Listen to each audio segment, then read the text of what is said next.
my biggest mistake was to arrive and assume that because it worked elsewhere, it would work in China. And I didn't listen. By not listening, I created distrust because people saw me heading straight for certain solution, rushing to conclusions, dismissing their advice. And as I said before, Chinese people can sometimes be very indirect and reserved in the way they present advice. So you gotta decode it. It doesn't come straight to your face. Yeah, sounds like my wife. Yeah, my wife is pretty straight. Trust me. Yeah, but actually, mine can be pretty straight about certain things too.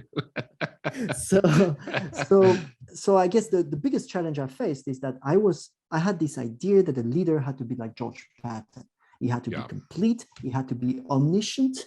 And there was this voice in me in all the meetings that was saying, there was always issue I did not know about: the role of the government, the local regulation, the way of doing things, the way of negotiating. That was completely different. And I had this voice that was telling me, you're such a fraud.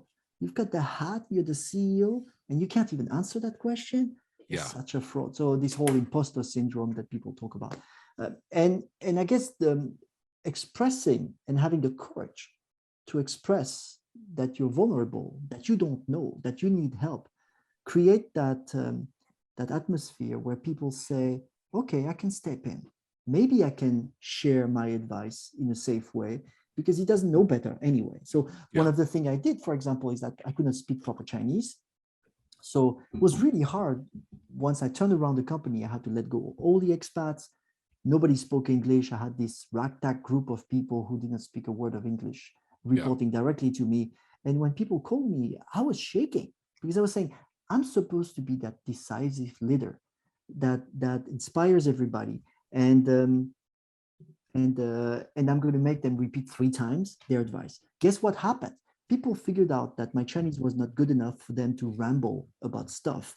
So they prepared much more carefully their calls because they knew that if they prepared well, I would make decisions on the go, quickly on the phone. I could not read emails in Chinese.